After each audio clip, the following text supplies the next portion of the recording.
stepped upon the thing you call viper in your world?" she asked. I nodded. "The accident gave you the idea for the poisoned arrows with which we fitted the warriors of the empire," she continued. "And too, it gave me an idea. For a long time I have carried a viper's fang in my bosom. It has given me strength to endure many dangers, for it has always assured me immunity from the ultimate insult. I am not ready to die yet. First let Hooja embrace the viper's fang." So we did not die together, and I am glad now that we did not. It is always a foolish thing to contemplate suicide, for no matter how dark the future may appear today, tomorrow may hold for us that which will alter our whole life in an instant, revealing to us nothing but sunshine and happiness. So for my part I shall always wait for tomorrow. In Pellucidar, where it is always today, the wait may not be so long, and so it proved for us. As we were passing a lofty flat-topped hill through a park-like wood, a perfect network of fiber ropes fell suddenly about our guard, enmeshing them. A moment later a horde of our friends, the hairy gorilla men, with the mild eyes and long faces of sheep, leaped upon them. It was a very interesting fight. I was sorry that my bonds prevented me from taking part in it, but I urged on the brute men with my voice and cheered old Gurgurgur, their chief, each time that his mighty jaws crunched out the life of a Hoojan. When the battle was over, we found that a few of our captors had escaped, but the majority of them lay dead about us. The gorilla men paid no further attention to them. Gurgurgur turned to me. "Gurgurgur and all his people are your friends," he said. "One saw the warriors of the Sly One and followed them. He saw them capture you, and then he flew to the village as fast as he could go and told me all that he had seen. The rest you know. You did much for Gurgurgur and Gurgurgur's people. We shall always do much for you." I thanked him, and when I had told him of our escape and our destination, he insisted on accompanying us to the sea with a great number of his fierce males.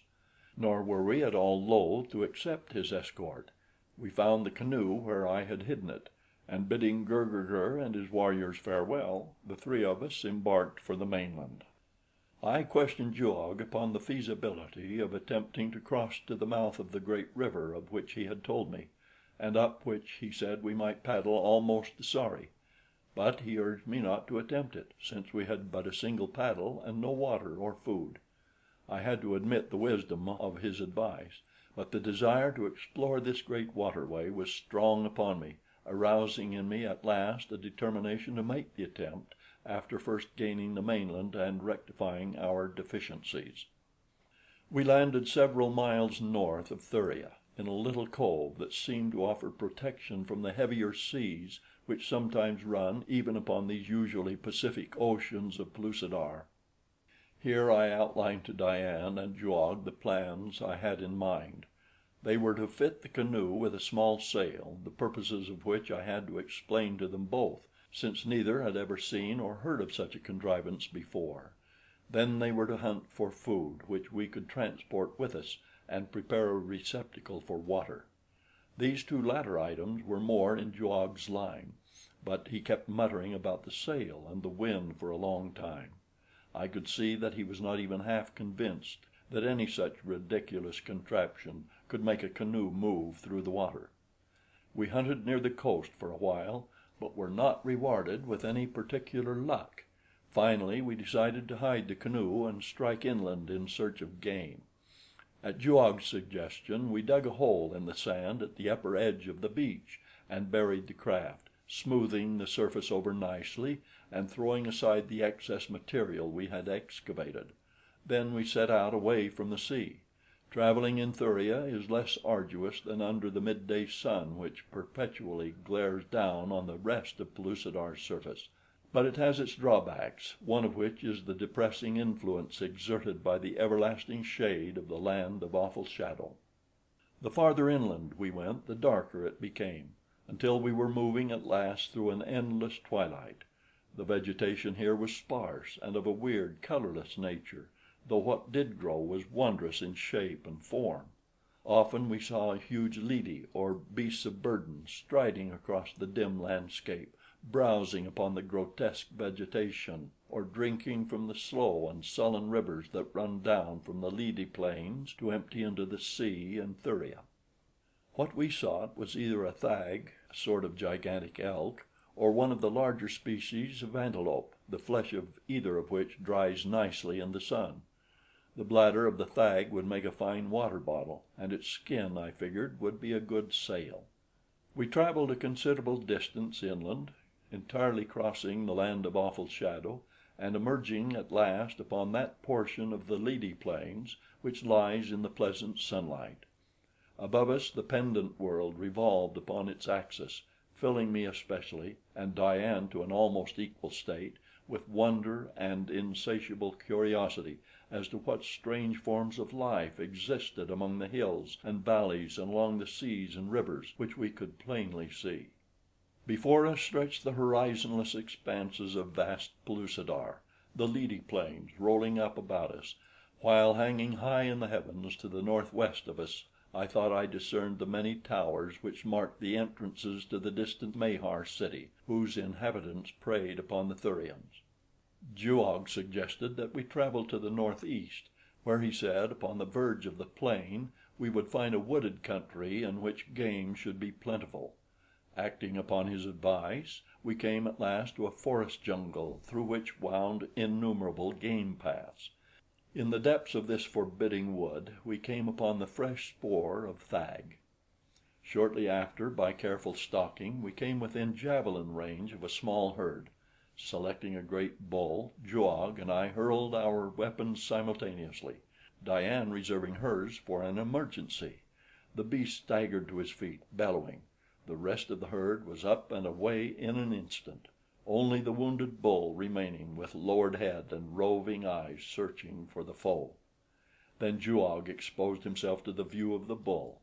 It is a part of the tactics of the hunt, while I stepped to one side behind a bush. The moment that the savage beast saw Juog, he charged him. Juog ran straight away, that the bull might be lured past my hiding place. On he came, tons of mighty bestial strength and rage. Diane had slipped behind me. She too could fight a thag, should emergency require. Ah, such a girl! A rightful empress of a stone age by every standard which two worlds might bring to measure her. Crashing down toward us came the bull thag, bellowing and snorting with the power of 100 outer earthly bulls. When he was opposite me, I sprang for the heavy mane that covered his huge neck. To tangle my fingers in it was the work of but an instant. Then I was running along at the beast's shoulder. Now the theory upon which this hunting custom is based is one long ago discovered by experience, and that is that a thag cannot be turned from his charge once he has started toward the object of his wrath, so long as he can still see the thing he charges.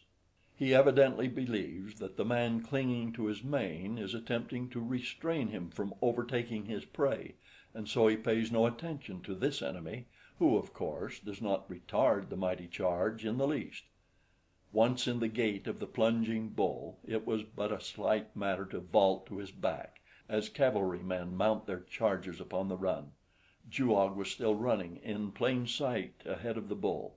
His speed was but a trifle less than that of the monster that pursued him. These Pellucidarians are almost as fleet as deer. Because I am not is one reason that I am always chosen for the close-in work of the thag hunt. I could not keep in front of a charging thag long enough to give the killer time to do his work. I learned that the first and last time I tried it. Once astride the bull's neck, I drew my long stone knife, and setting the point carefully over the brute's spine, drove it home with both hands. At the same instant I leaped clear of the stumbling animal. Now no vertebrate can progress far with a knife through his spine, and the thag is no exception to the rule. The fellow was down instantly. As he wallowed, Juog returned, and the two of us leaped in when an opening afforded the opportunity, and snatched our javelins from his side.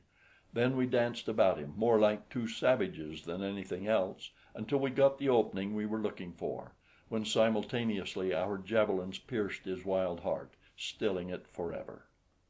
The thag had covered considerable ground